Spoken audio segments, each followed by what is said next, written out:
사실 그 준비위원회에서 저한테 처음에 이제 부탁했던 주제는 한국 교회를 위한 로드맵에 대해서 좀 해달라 하는 것이었습니다. 그래서 제가 이렇게 내용을 보니까 아침에는 브라이언 채플 교수님께서 설교에 듯이 이야기를 하시고, 또 오늘 이규현 목사님 한국 교회 전반에 대한 어떤 지금 제목처럼 교회 미래의 전망에 대한 말씀을 하셔서, 제가 나는 그러면 예배를 주제로 함께 말씀을 좀 나누겠다는 그런 생각을 했습니다. 그래서 지금 우리가 복음의 이 우선성을 어제 얘기했고, 포괄성 또 확장성까지 이야기하고 있는데, 예배와 관련해서 우리가 예배를 주제로 할 때 이 복음의 포괄성과 확장성을 어떻게 이야기할 수 있을까 하는 생각을 하게 되었습니다. 그래서 복음과 삶, 예배와 삶, 이것이 이제 사실 많이 분리되어 있는 이런 한국교회의 모습을 바라보면서 앞으로 우리가 어떻게 해야 될까 하는 것을 예배를 생각하면서 함께 좀 말씀을 나누려고 합니다. 그래서 제목은 한국교회를 위한 예배 로드맵이라고 되어 있지만, 실질적인 그 내용은 이제 예배 이후의 예배라고 하는 굉장히 중요한 예배학에서 용어가 있는데, 이걸 좀 설명하면서 우리가 함께 나누기를 원합니다. 남편을 일찍 잃고 혼자서 어렵게 딸을 키우며 살았던 어머니가 있었습니다. 어머니의 유일한 희망이었던 이 딸이 잘 자라서 선생이 되었죠. 이 딸이 어머니에게 하루는 묻습니다. 엄마의 사랑과 희생으로 제가 이제 이렇게 커서 선생이 됐습니다. 이제 엄마가 저에게 소원이 있으면 말씀을 좀 해보세요. 저도 들어드리고 싶습니다. 신앙생활을 열심히 하던 이 어머니가 딸의 이 말에 그 딸이 교회에 같이 가는 것이 소원이라고 말합니다. 딸은 기꺼이 어머니의 말씀대로 교회를 갔습니다. 그런데 교회 간 첫 주일에 딸의 눈에 비친 것은 세상과 똑같은 모습이었습니다.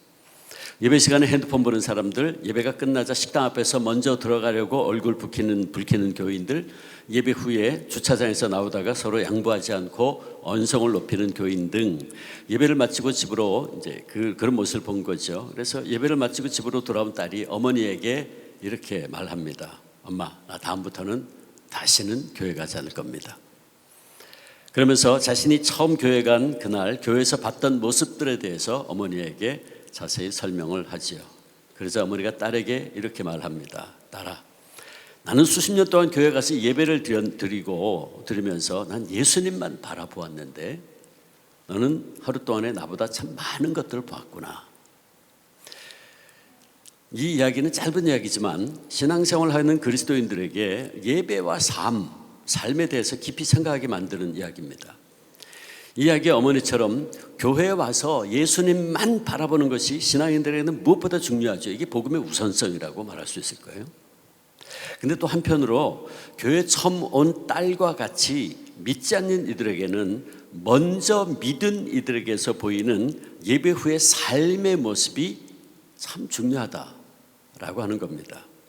왜냐하면 믿는 자들의 삶의 모습이 안 믿는 이들에게 잘못하면 거침돌이 될 수 있기 때문이죠.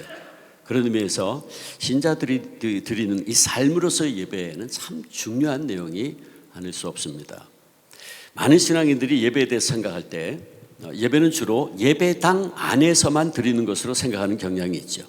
주일이 되면 예배당에 모여서 정해진 시간에 정해진 장소에 순서를 따라 드리는 것, 이게 예배의 전부라고 생각하죠. 물론 우리가 예배당에 모여서 영과 진리로 우리의 신앙을 하나님께 고백하고 기도하고 찬양하고 말씀 듣고 봉헌하는 행위들은 분명히 하나님이 기뻐하시는 예배의 소중한 행위들 맞습니다. 그런데 예배 개념이 거기서 끝나면 안 되죠.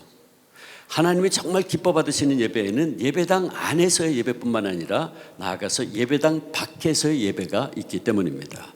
그것을 예배학에서는 정식 명칭입니다. 리터지, 애프터 리터지, 예배 후의 예배라는 정식 명칭이에요.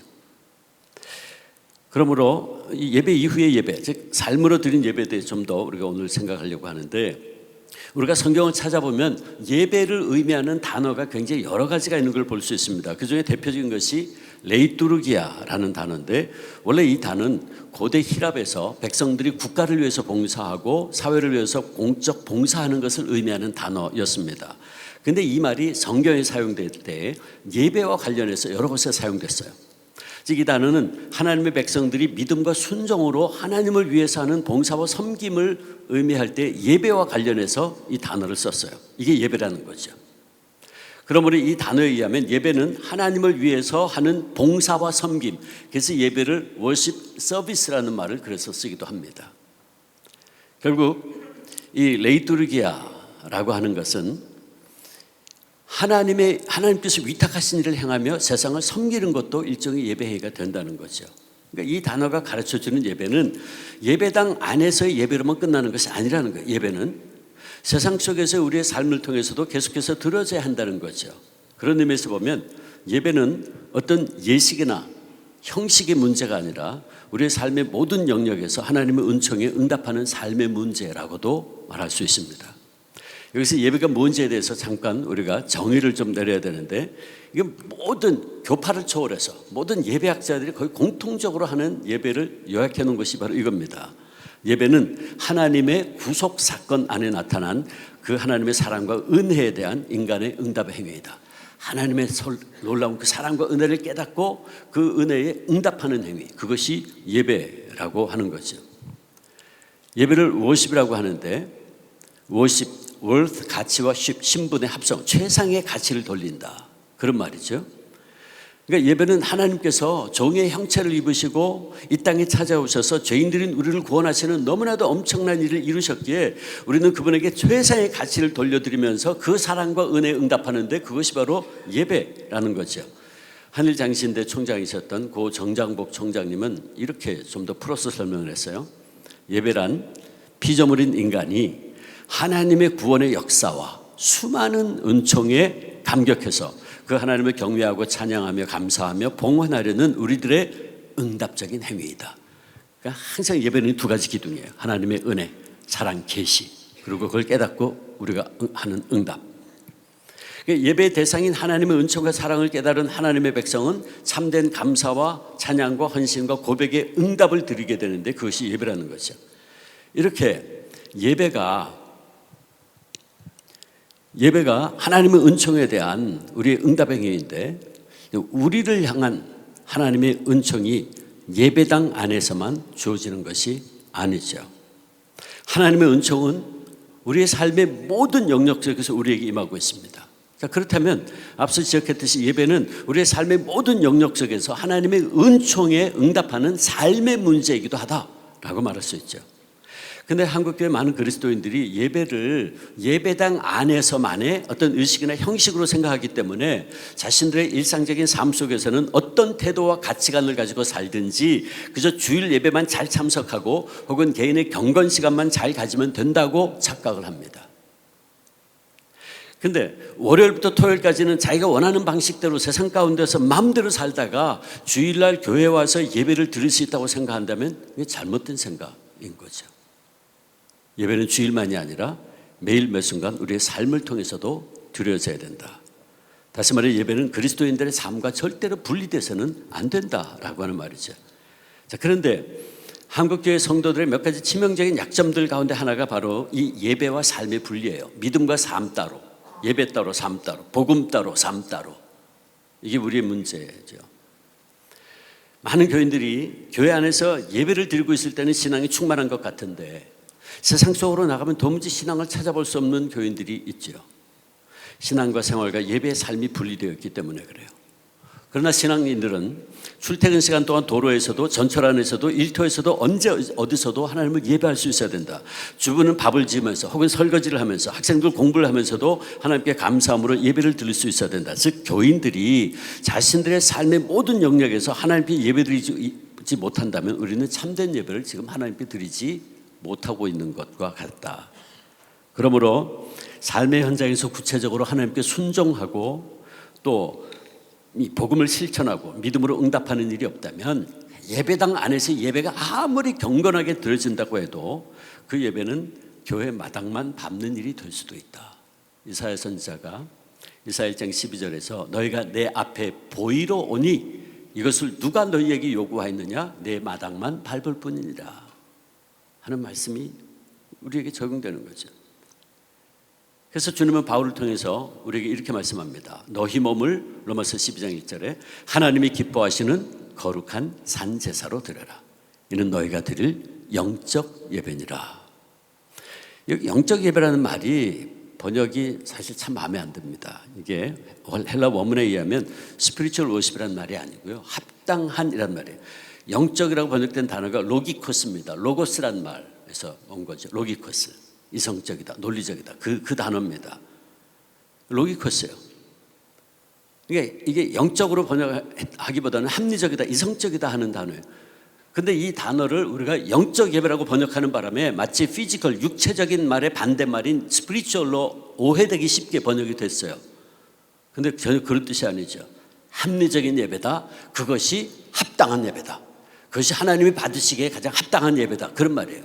근데 그걸 영적이라는 말로 번역하는 바람에 오해가 이렇게 생기게 된 것 같은데, 그러니까 거룩한 산 제사를 드린 예배는 뭐냐? 그리스도인들이 자신의 전 생활을 주님께 드리는 것이라는 거죠.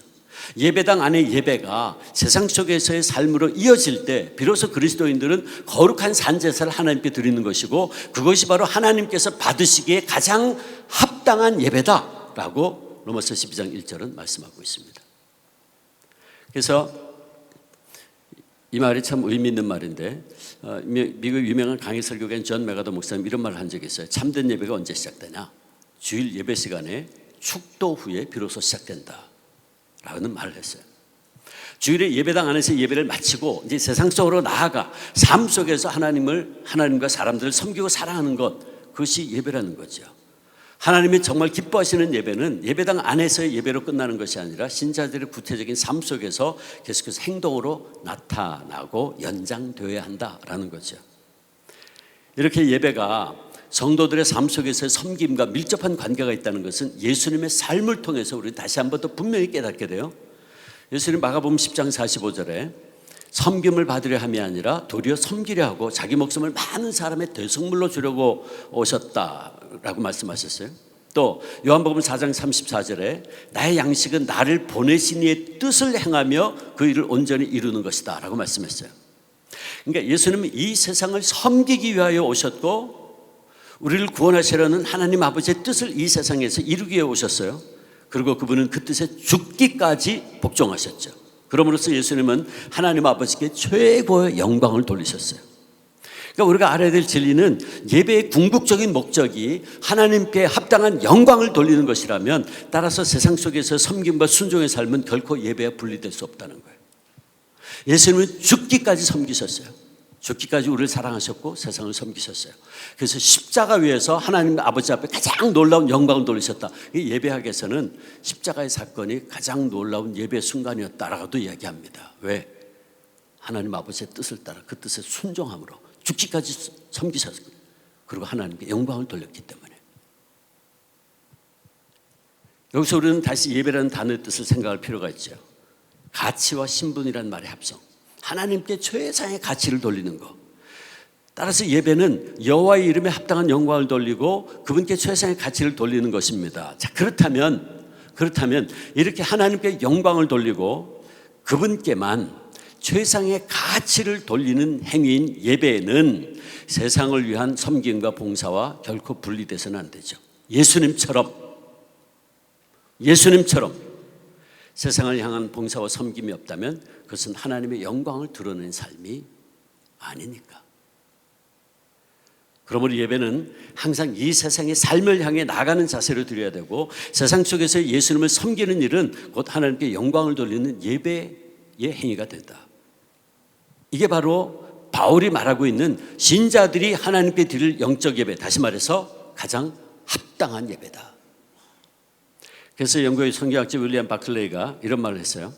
진정한 예배는 하나님께 정교한 기도를 드리는 것이 아니고 장엄한 의식을 드리는 것이 아니다.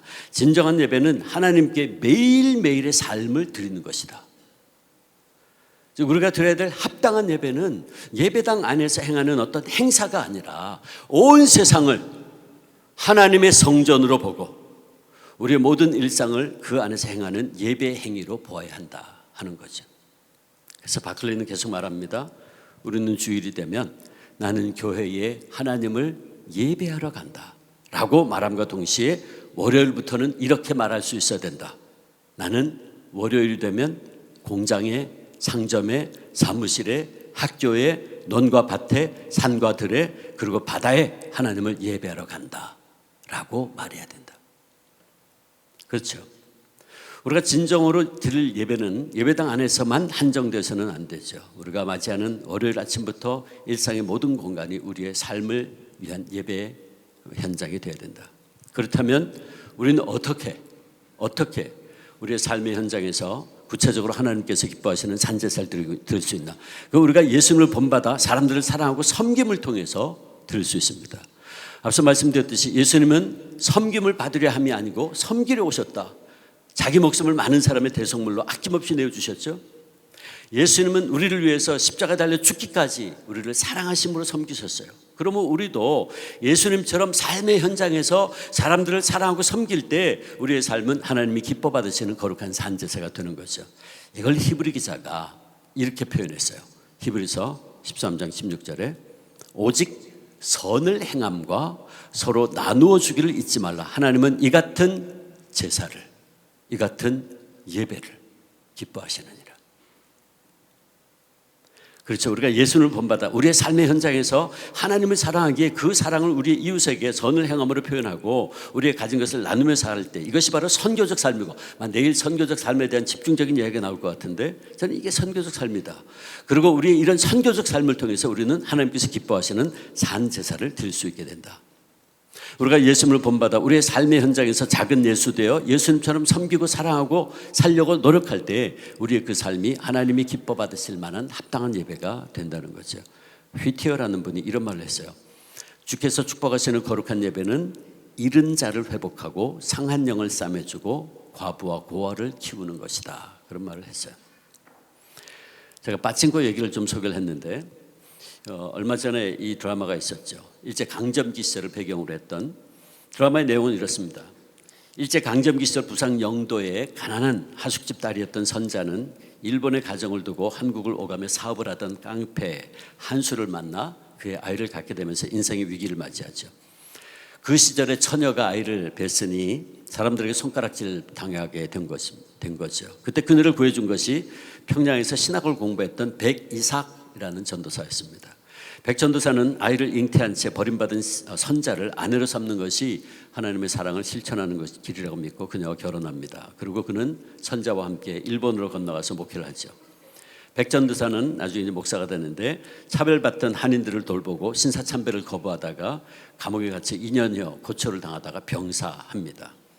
그 뒤에 백 목사와 선자의 자녀들은 일본에서의 조선인에 대한 차별에 견디기 힘들어하면서 조선인이 제약 없이 많은 돈을 벌 수 있는 빠친코 사업을 통해서 생계의 수단을 삼게 됩니다.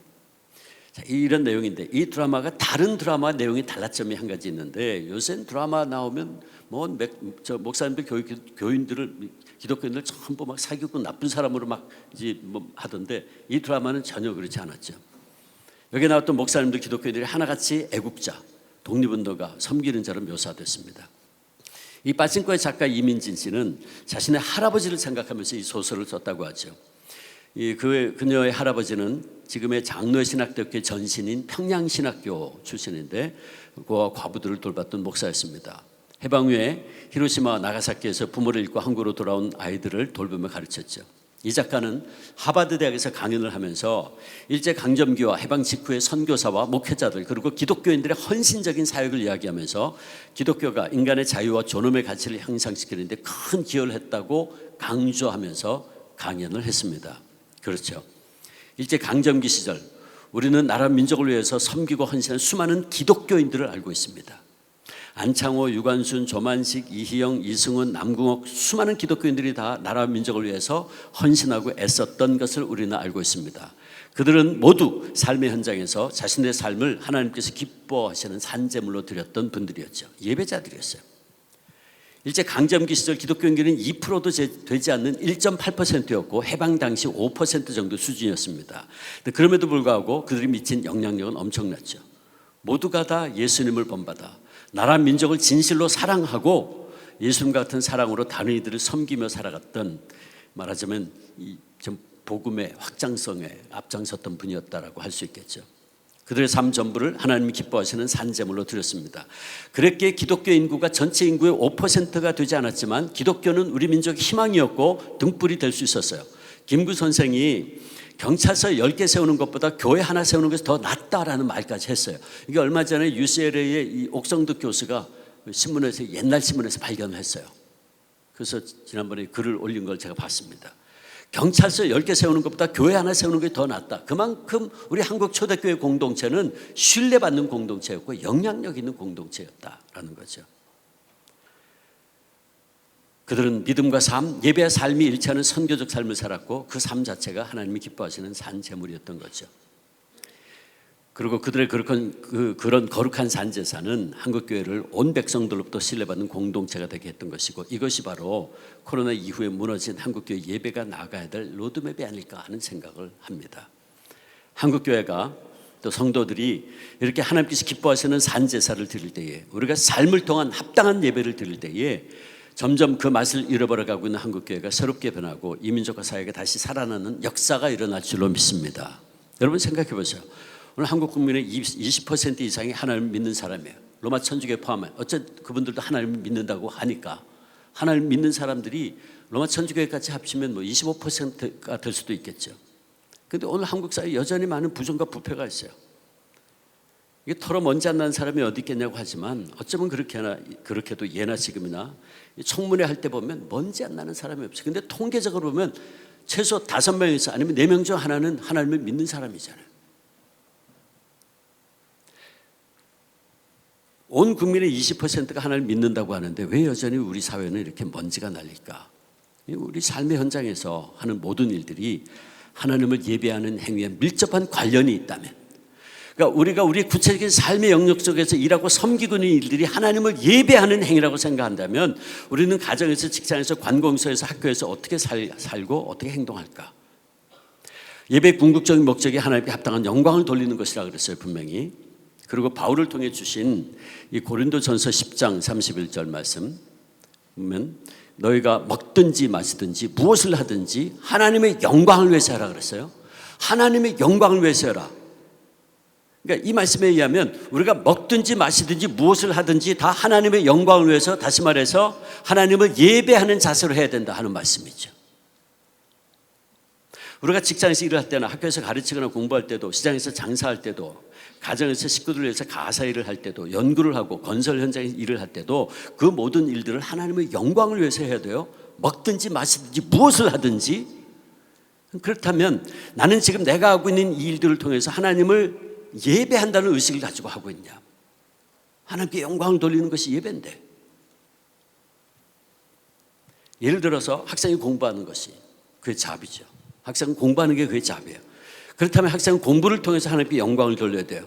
그러면 성실하게 공부하는 것이 하나님을 예배하는 것이라고 생각할 수 있겠죠. 그렇다면 하나님께 영광을 돌리는 행위인 이 공부를 열심히 하는 것이 라고 생각한다면 이게 시험 시간에 그 학생이 컨닝하겠어요?